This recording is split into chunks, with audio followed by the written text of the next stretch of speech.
This is Left at the Door, a podcast and vlog where we, a group of friends, get together to talk about people, the experiences, and thought patterns that we have left at the door in order to love, grow, succeed, or survive. This is Left at the Door.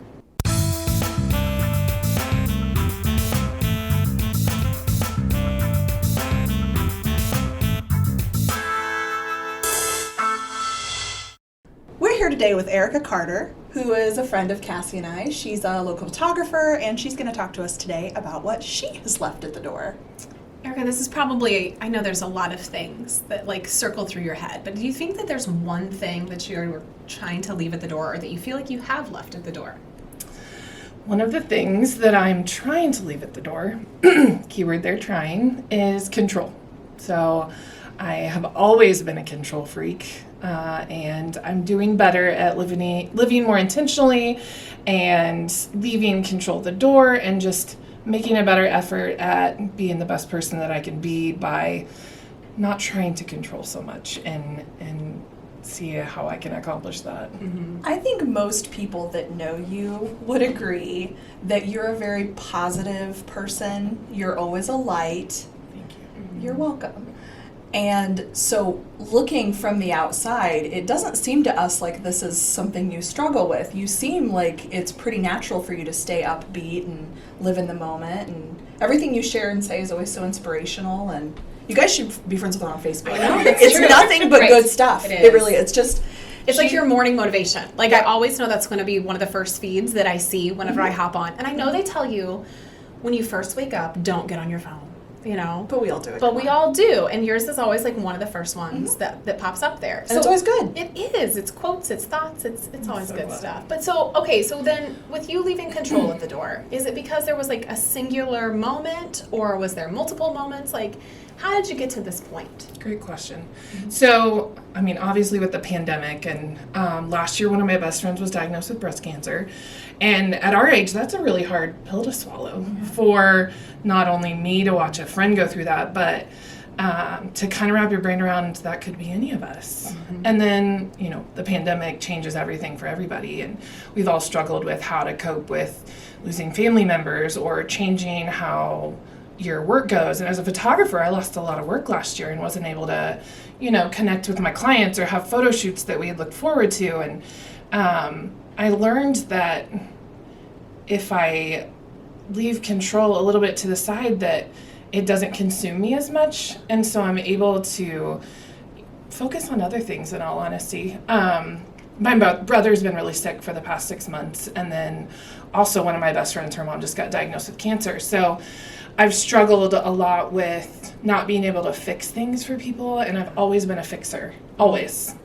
Since I can remember, I was friends with the kids who didn't have much or were rotten, and I thought that I could fix it for everybody. And so with trying to leave control at the door, I have to teach myself that I can't fix everything and I can't control other people and other people's situations. And so I try really hard with my comments and my posts and my quotes and my pictures and all that to give people something to make them happy. If I could quit my job and do anything, I would just go around and make people happy. Mm. That sounds so dumb, but No, it doesn't. really, No.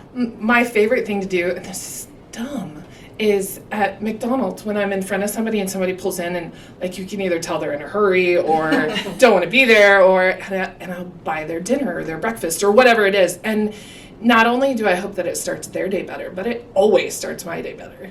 And it's funny because my kids, when we go to McDonald's now, it's not every day. And I don't do it every time I'm at McDonald's. I'd be broke if I did. Let's be real, I have kids. But they'll be like, hey, Mom, let's pay for the people behind us today. Mm-hmm. And so I know I'm doing something right if the kids are catching on. And hey, we got to all do our part on making the world a little bit better. It's kind of place. karma in Yeah, a lot of ways because absolutely. you think to yourself, you know what, if I can maybe just lighten this person's load, even if it's a cup of coffee or an egg McMuffin, maybe they will then pass it on. Sure. And it will be something that maybe it spreads like wildfire. Absolutely. Mm-hmm. Well, and even if it doesn't trigger a, domino effect of random acts of kindness, what you're doing is giving them the gift of awareness. Mm-hmm. And now they're not just trudging now they're thinking about the person in the car in front of them and the person in the car behind them. And I think if we all do that a little bit more, Absolutely. then it does become a little easier to not focus on all the things that are completely out of our control. Absolutely. And with sickness, things like that, talking to 2 other control people and 2 other fixers. A little bit. Fixer is definitely a word I would use to describe myself, Yeah. to describe Cassie. Mm-hmm. Those are some of the toughest things, is knowing that someone else's health is just, it's completely out of your realm of control on anything that you can influence. Mm-hmm. I think that you brought up a really good point when you talked about you have all these things that were like coming at you, like the pandemic, friends being sick, your brother's being sick, all these different pieces, and putting things in perspective. Because, you know, last year when you were talking about your friend with breast cancer that, you know, we went to high school with, like my mom got diagnosed the same time. And so the 2 of them have become, you know, talk back and forth and things like that. And I think that in a lot of ways it put perspective even for my mom to think about, you know, here she is in her 60s and she has lived a whole lot more life than, you know, than being, you know, 37 years old and having that diagnosis.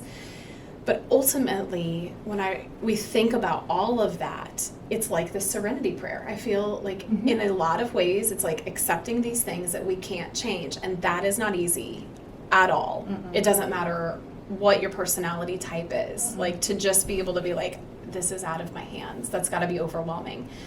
And so I guess that's what I would ask you is like, is there something that you do or ways that you try, whether it's, you know, mantras, whether it's, you know, is there things that you do that basically kind of help you to let go of the control?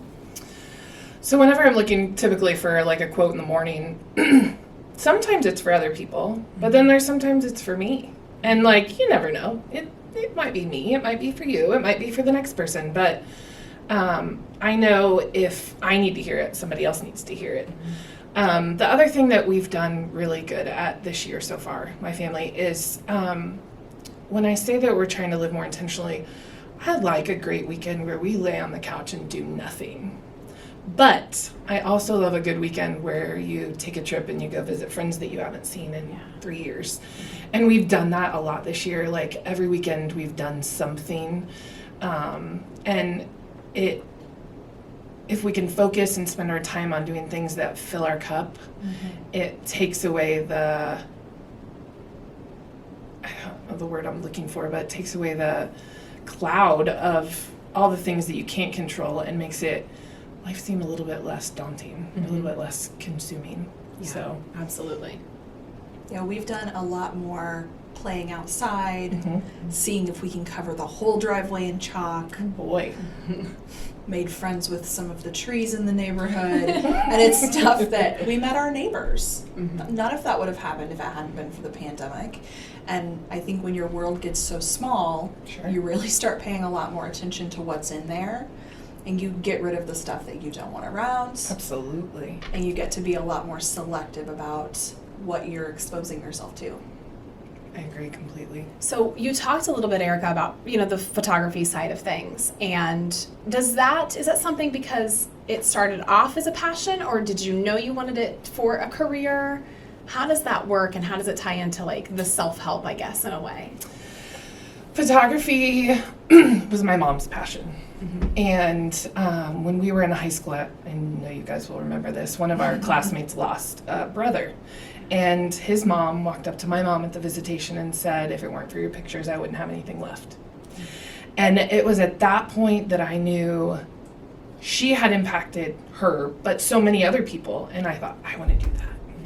And ever since then, it's just been something that I know.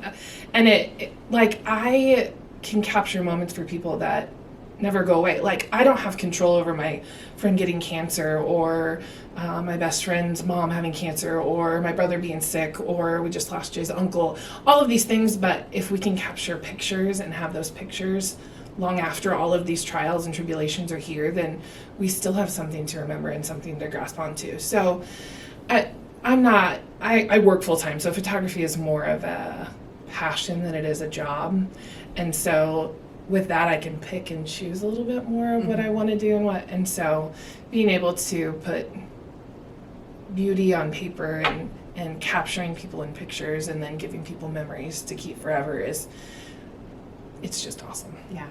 Well, I think that you ultimately said, you're like, if I could just make people smile, and it's not every day that somebody says, this is what how I fill my cup. This is what I need to do in order to like feel like my authentic self. But then to find a passion that truly actually allows you to do that is pretty rare. Mm-hmm. So I feel like it has to be a really good feeling to see all these different stages of life too. Because I feel like you probably start off with like one stage, then all of a sudden next thing you know, you're doing babies and you're like, time out, I took your pictures and now you're a senior in high school. Absolutely. Yeah. Well, and like just in my family, she has seen my children as babies. She's taken pictures of me pregnant. She's done boudoir pictures. She was in the delivery room when Jimmy was born. Not fun. No. 0 stars. Rewind. I'm a fixer. I couldn't fix it. Like, I wanted to make her feel better. It was awful. It was... amazing. Awful. I know. She was a trooper. I mean, you want to talk about dedication to her craft. This woman, Erica, is in the hospital. You got there, like 9 p.m. or something. Mm-hmm. She had done photo shoots all day. Mm-hmm.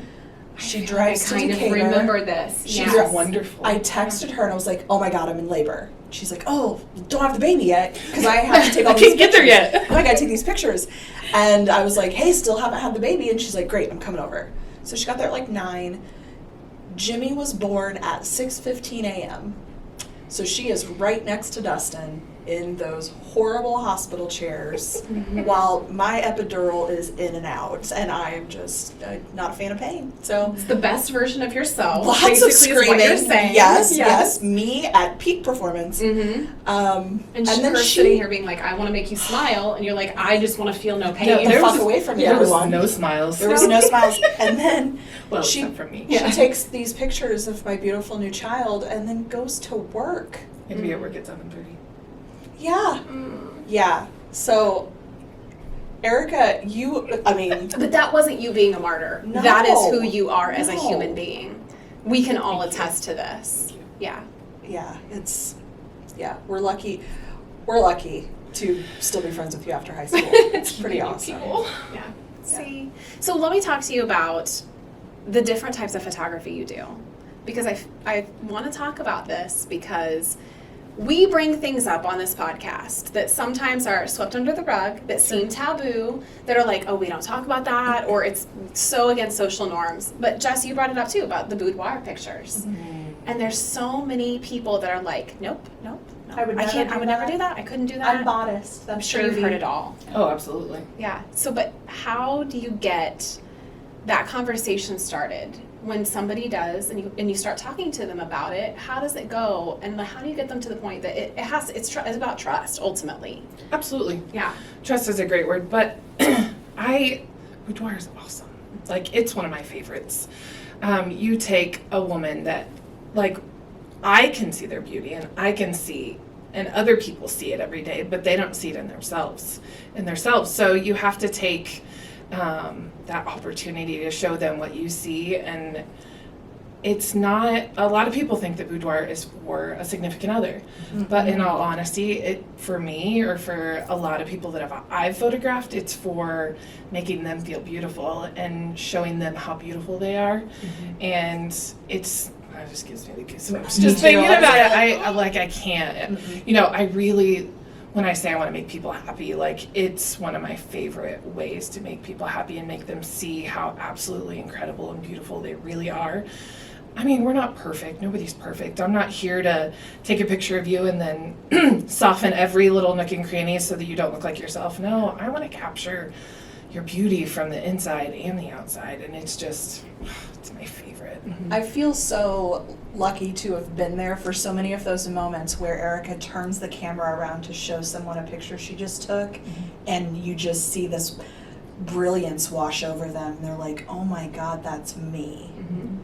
And I can see why that would be addictive to want to do that for absolutely. people. We live in a society that, and that's coming from me in marketing, that people basically market to where it's like you make money off of not liking yourself, to where it's like, you need more face stuff, you need more this, you need more therapy, you need more clothes, you need more everything.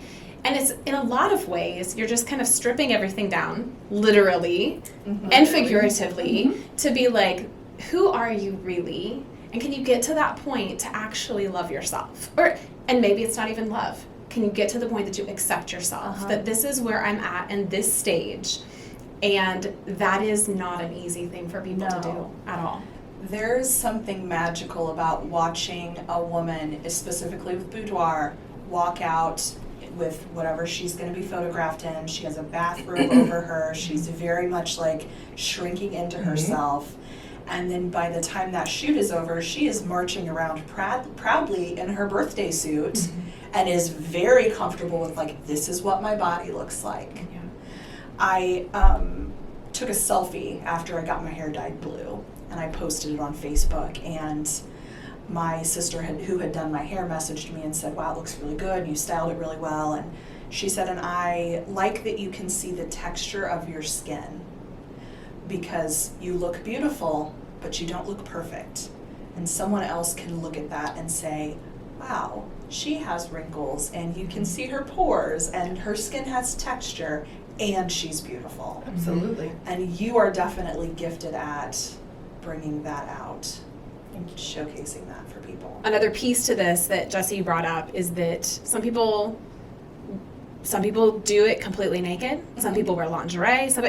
I think you maybe speak to that, because there's a lot of misconceptions. So some people are like, I will never be comfortable being naked in front of a random stranger. Yeah, what does the experience from start to finish look like? Well, we don't always go in with the intention that they're going to be nude. I mean, actually, most of them don't. Like, most of them come in saying, there's no way you're going to get me naked. It's not going to happen. And our first shoot, we had 10 girls, and at the end of the night, every single one of them had gone completely nude, and it just by chance, like, and in front of each other. And it was because from start to finish, we created a relationship with each other, and we all trusted each other, and we were all there to support each other and to lift each other up and to make each other feel as beautiful as they really were. It's very cool to watch the progression of someone from the minute they walk in, no hair, no makeup, in their clothes, mostly they're just like oversized clothes, to the very end of their session where they're nude or posing it in ways that they never thought, just because they feel different, like they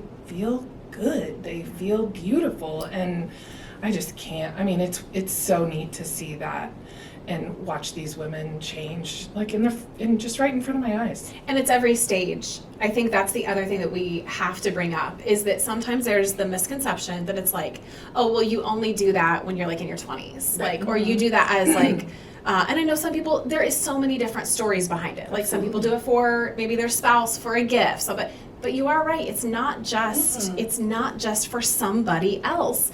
And so I think the misconception is that it's for somebody else, and that it's, oh, I'm too old, or I'm not at that stage in my life, or whatever the case is. But you've seen it all. Absolutely. Yeah. A lot of times the biggest one you'll hear is, oh, I'm just too fat for that. When I lose 10 pounds. I hate that. I hate it. Like, you are, even whether it's boudoir or it's regular pictures, this is how you are at this point in your life. Yeah. There is going to come a day where you're going to look back and say, I wish I would have. Yeah. Or I wish I would have just taken the picture, or I wish I would have, accepted myself at that point. And I can't tell people enough that if you can't accept yourself, you can't portray to other people, and other people can't love you if you don't love yourself. So, you know what it also reminds me of is that when you look back at pictures from years past, you say, I wish I was that fat. Yes. I wish I was as fat as I thought I was back then. It's so true. Or you find the pair of jeans, or you find the dress that you're like, I wore this and I didn't love myself in it, and I had such a horrible misconception of who I was and body dysmorphia, and now I can't even get those pants on. Like, and I don't know about you, but I love my body more now than I ever did. I did not. I always say, like, I did not appreciate those beef-ups. 100%. It's so now my true. back hurts, and these are fine too. But I didn't appreciate. I didn't ever look at my body and go, yeah, that's all right. It was, what's wrong with it? Yeah, absolutely. And I I've expressed to Erica too, like, God, I feel like I see you every 2 months. I'm just taking pictures all the time. We're just constantly having pictures. But we don't have that from when I was a kid, a bunch of family pictures. We don't have that. My kids are going to have that. And I remember specifically my mom not being comfortable with the way she looked and not wanting to be photographed. Yeah. And, you know, inherently, whether consciously or unconsciously, that's passed down. I don't want my kids to do that. To not, right now, Charlie's 4. She thinks she looks amazing all the time. She does. So does Jimmy. So does Jimmy. Yeah. Oh, absolutely. And if she thinks I'm holding my phone and she thinks there's a picture about to be taken, she just cheeses it up. And there's not, strikes a pose. we should all be like 4-year-olds and not have any part of us going like, oh, what if I look stupid? What if this is not a good angle for me? Or Yeah. And it breaks my heart to hear you say that, because like my grandma, my mem, was the opposite. She took pictures of everything. And I think about now how we joke about how boomers, you know, the older generation, where they'll say, oh, those kids, all they do is take selfies all the time. But like, that is what I grew up with. Like, my grandma was, okay, I can remember every time that a maple tree changed seasons, Mim was like, before we get ready to leave, I mean, we went there every Sunday. Right. Every Sunday. Go stand in front of the maple tree. Well, I don't think the leaves changed that drastically from one Sunday to the next, but by God, we're standing up there posing. And then the number of pictures that she's like, well, now climb up the tree and I'll get a picture of you in the tree. So we have millions. Her house is filled with all these pictures. But that was a thing for us cousins. Like, we would all sit there on Sunday dinners and go through those photo albums. And I can tell you this without a single doubt in my mind. When her and my papa passed, there was not a single thing in that house that I cared about. And my sister and my brother will tell you the exact same thing. Those photos are the only thing we care about. So when families sit here and fight over, like, I want the lamp, I want the car, I want this, I want that, I don't understand that. Like, so what you do is more than just take pictures, you know, and I can see that, and I value that. And I think that that's something that many families maybe didn't have and didn't experience. So sometimes they are like, well, we'll just do the once a year. We'll just do maybe for Christmas pictures, and that's about it. Or even that. Some families don't even do that. Yeah. In the past year, my husband and I were talking about this the other day. In the past year, maybe 2 years, I've taken baby. I've taken last family pictures where I knew it was last family pictures. I've taken engagement. Like the whole gamut. And you're right. Like, I've done it all, and it's crazy. I never thought that I would be the kind of photographer that would take the last picture, take the family pictures knowing, but to be able to capture that and give that family, you know, those last pictures was, the first time I did it, I cried the whole way home. I didn't know any of these people. I didn't know one of them. And I sobbed the whole way home. I called my mom. She's like, what's the matter? And I'm like, I just can't. I can't imagine. And the fixer in me, there's nothing I could do, but I gave them something to hold on to and something to keep forever. And that was the only thing you could control. That's the only thing. You're like, this is the gift. This is what I can do. I can use my skills and my talents for the greater good. Do you think you're an empath? No. Why? I don't know. I just don't. It's just what I do. I think she is. She is. You pick up on people's energy. You do. Quicker than the average human. And Erica and I have been in crisis together. That's the understatement of the year. Yes. We've been in crisis together.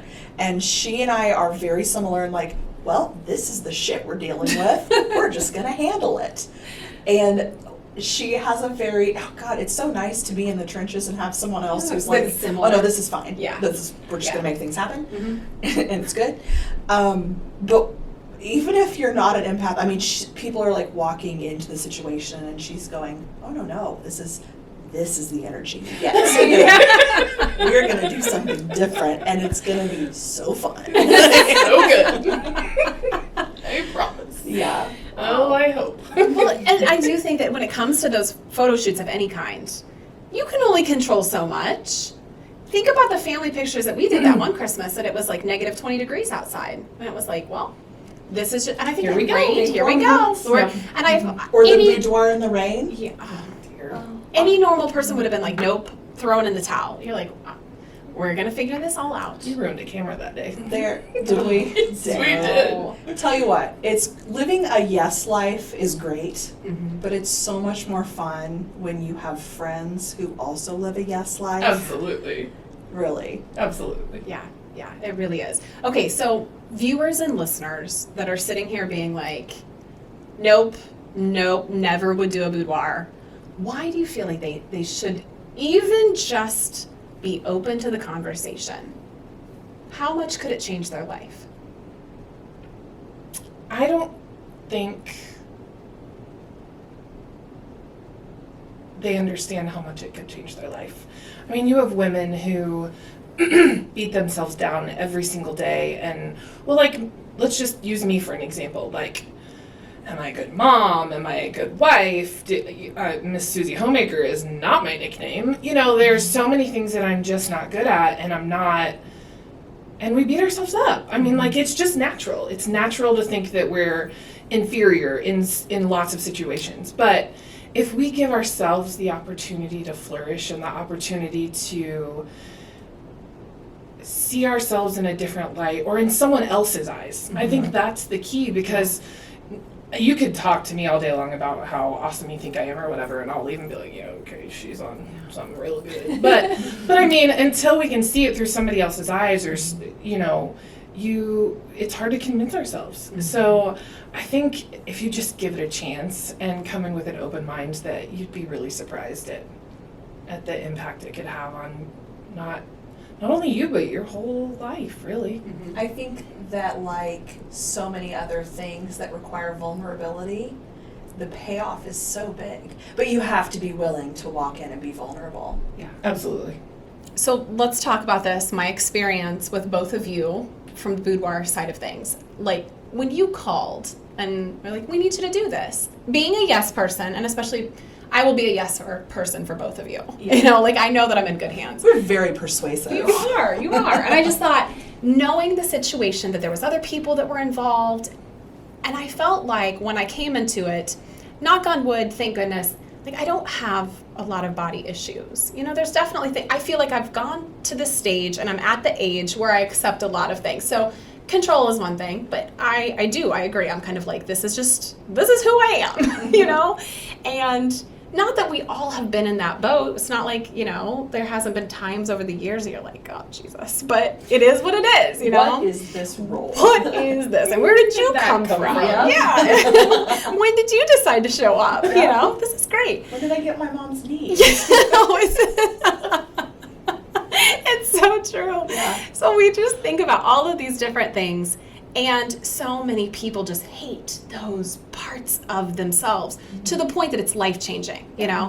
One example I even think about is, like, growing up, it was always a thing that everyone always said stuff about my sister's arms.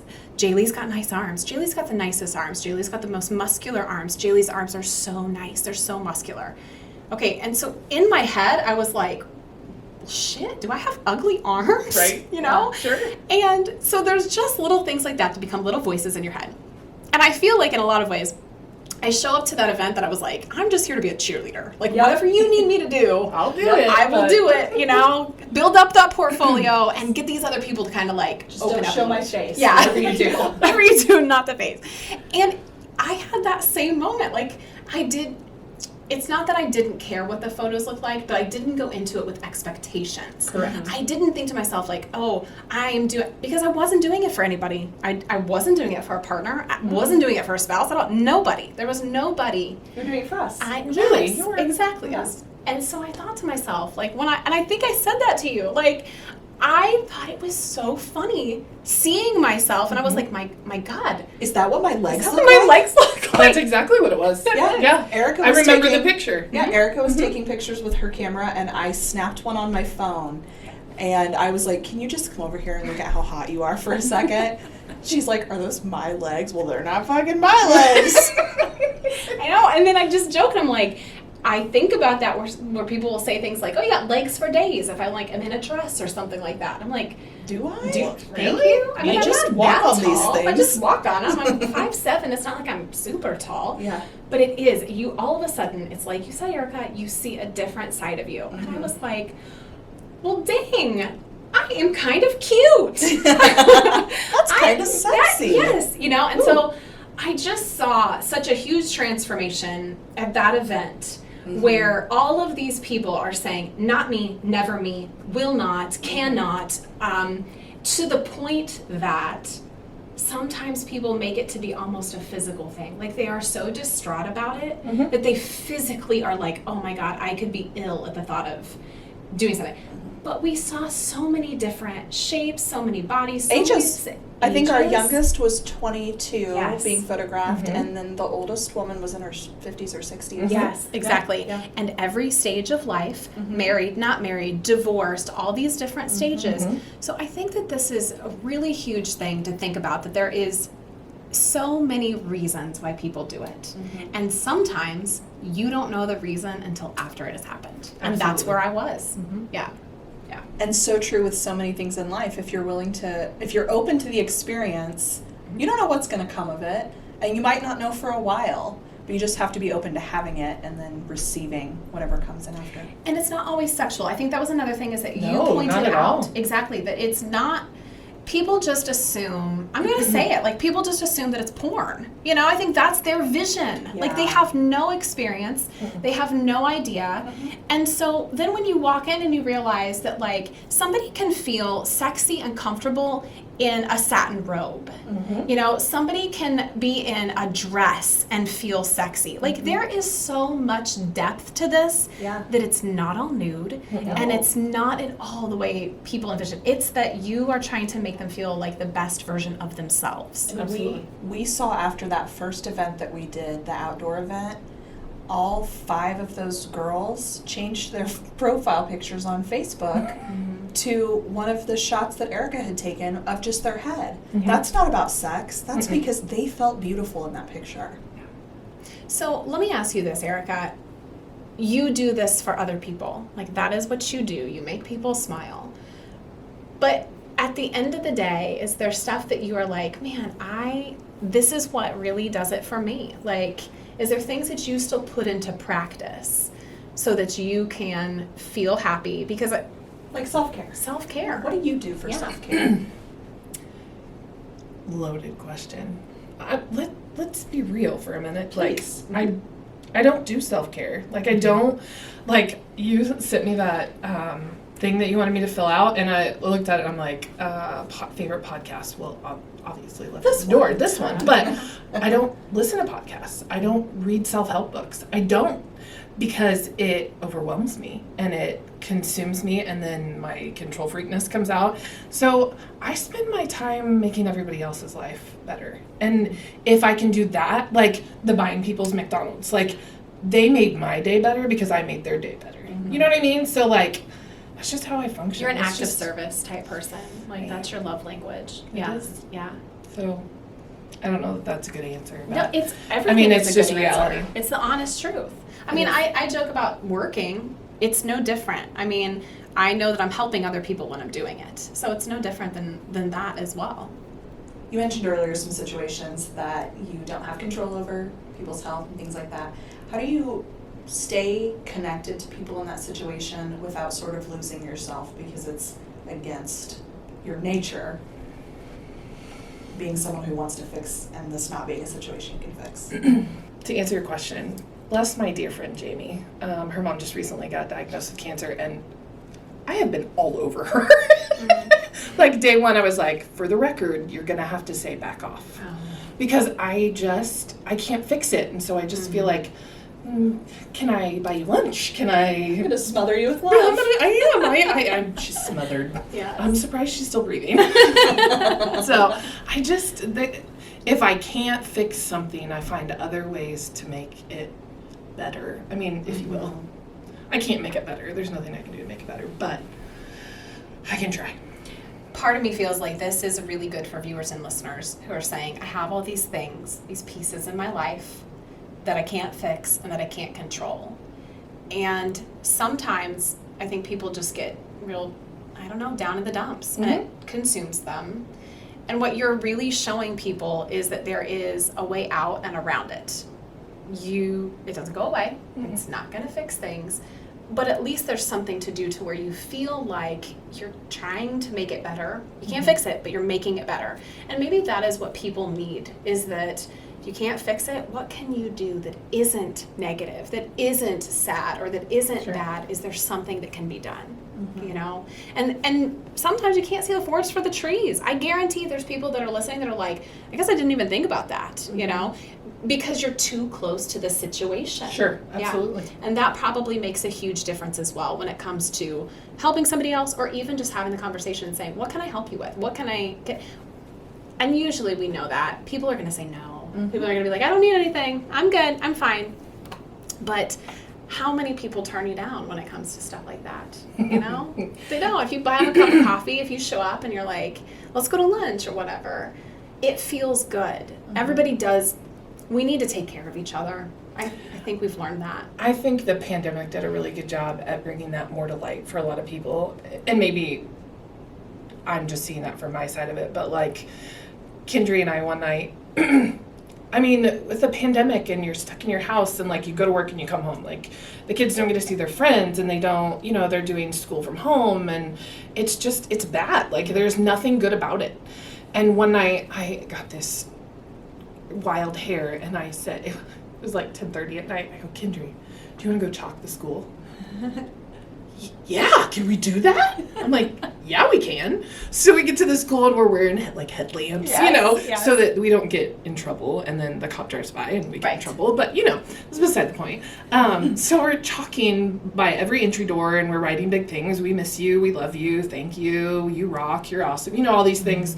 And then the next day you see this post from the school. We miss you too. We love you too. And there's not much we can control during a pandemic. You can't do much. You can't go visit people. You can't make sure people are okay.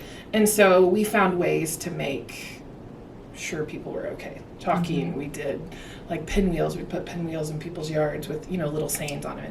You just have to you have to readjust. You have to find different ways. You have to pivot. You have to get creative about connection. Yeah. I mean, if we've learned anything with this pandemic and life is that people are important. Like, you know, we have to make a better effort. Like at the end of the day, if we don't have the people that are beside us, then what do we have? Who cares what kind of car you drive? Who cares what kind of house you have? Like, if we don't have each other, we don't have anybody to share it with. Yeah, it's so true. And more people, I think it opened their eyes to realize how, like, in a way, we are still so disconnected.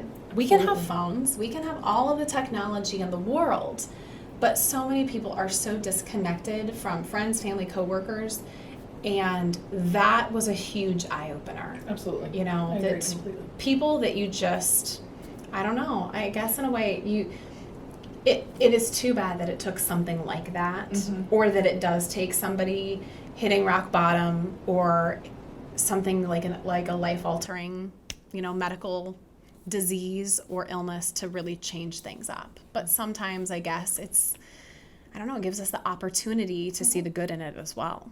Yeah. I feel bad for people who had big milestone birthdays in 2020 because, so Maggie turned 30 in 2020 and we were going to go to the Hella Mega Tour. That would be a good sister thing to do. Yes, Weezer was gonna be so since we couldn't do that because everything was canceled, Dylan and I both went out to see her in New Jersey. Maggie's my sister, Dylan's my brother. Okay, and it was the first time that all three of us had been together with my mom in years. I didn't have my husband and kids with me. Dylan didn't have his girlfriend. It was just the three of us as siblings spending time together. And that would never have happened if it wasn't for COVID. Right. So if people really look, they're going to find all kinds of things like that are such gifts because of us having to pivot and do things differently. Absolutely. Erica, I know you talked about not really mastering leaving control at the door, but how has your life changed since you at least said, hey, you're going to stay at the door? I know sometimes you're going to maybe come through and slip in, but for the most part, I'm going to try to leave you at the door. How has your life changed by doing so? So I think that making a better effort at leaving control at the door has really had a positive impact, not only on me, but also on my children. We make a better effort at doing things together and focusing our thoughts and our feelings and our emotions and our time on things that matter and things that are important. So losing control a little bit is proving to be beneficial for me and my whole family. So It's like living intentionally. absolutely. It really is. Well, if you want to know more information on how you can live intentionally or talk to us on social media about how you have left control at the door, you can find us on Facebook and Instagram. And of course, you can listen to the podcast or the vlog. You can find us on YouTube. And this has been another episode of Left at the Door.